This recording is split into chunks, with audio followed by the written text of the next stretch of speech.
Welcome to day one of my index annuity crash course.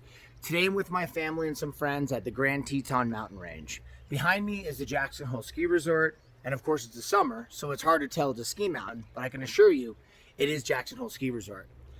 The United States is full of amazing landscapes and beautiful places. And as we travel, I thought I would do a day of the course in each place we visit. I feel strongly that by the end of this 4-day crash course series, you'll be very confident in what an annuity is and what it does. Also be aware that this 4-day crash course isn't going to make anyone an expert in annuities. The goal is to give the viewer a comfortable understanding of what a fixed annuity is and how they work. Most people buy annuities for the safeties and guarantees they provide. The age group we generally see most interested in this product is the 50 and over crowd. In this first video, I'll touch upon the different types of annuities that exist so you have a better idea of how both types work. Let's get started. There is an immediate annuity, and there are two types of fixed annuities and a variable annuity. Let's start with a variable annuity.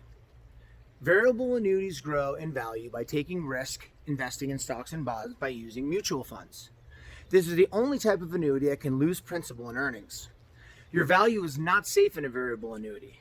As far as fees, a variable annuity charges fees on the balance of your account for the mutual funds you're invested in, an insurance expense, which variable annuities charge, and any rider you may choose. Riders vary from policy to policy, and they offer a variety of guarantees and benefits, and they all cost something. It is fair to say that most variable annuities charge a minimum of about 2% yearly on the low side to about 4% yearly on the high side. Personally, I don't find variable annuities to be a good choice for most clients. And in my opinion, most variable annuities are costly for the benefits they provide. If you have a variable annuity or thinking of purchasing one, it's worth comparing your variable annuity to a fixed indexed annuity or even an individually managed stock portfolio. You might likely find that a fixed index annuity or a good stock market manager are better than a variable annuity. Now let's discuss an immediate annuity. And like the name details, an immediate annuity does one thing. It provides a fixed guarantee income stream like Social Security. The income streams from immediate annuities can be set up for your life, for you and your spouse's life, or for a determined period of time like 5, 10, or 20 years. That's really about it for an immediate annuity. They are very straightforward. Put money in, take an income for a set period, or for life. Next is a straight fixed annuity, which is really just like a CD or bond. It pays a fixed rate of interest and returns your principal at the end of the term, and generally has more liquidity than a bank CD. There are some different variations, but it's pretty straightforward.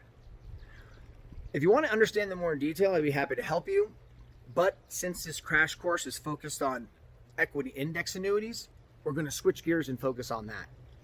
A fixed indexed annuity is also sometimes called a hybrid annuity. It's called a hybrid annuity because it's both a fixed annuity and a fixed indexed annuity, meaning in a given year, you can choose a fixed rate of return like a fixed annuity or CD, but you have another choice.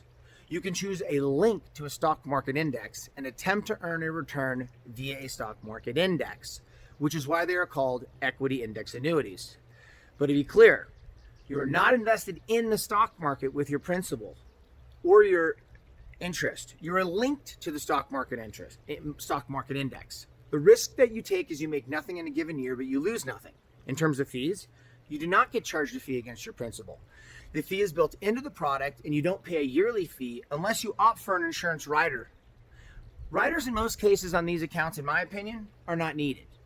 Here's how the crediting of interest works. Each year you have a choice, the fixed rate of return or a link to a stock market index. The link to the stock market index can again earn nothing, but you can't lose anything. In some cases, you can earn 20 to 30%, depending on what the stock market index returns that year. However, equity index annuities almost never beat the stock market in the years it goes up. But again, the worst case scenario is you lose nothing and your balance remains the same.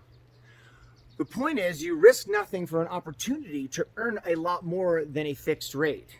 And most people want an index annuity to protect their assets from losses while having the opportunity to earn more than the bank or bonds. Basically, people put their safe money into these accounts. Annuity buyers can be all ages, but I primarily see the buyers of index annuities to be about 45 to 75 years old. Once you begin to approach the end of your earnings years, folks tend to get a bit more careful with their savings, and as the time to make up potential losses continue to shrink with age. People often compare index annuities to bonds. As you likely know, bond rates and CD rates are extremely low today, and as a result, many have been using index annuities to replace or supplement their bond or CD portfolios. Additionally, there's a lot of risk in bonds with interest rates as low as they are. If interest rates go higher, the value of your bonds go lower. There is that risk in bonds today.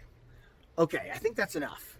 You should have a better grasp of the three types of annuities that exist and a little bit about how they work. Tomorrow, we'll be diving into the details about how you earn money in an index annuity.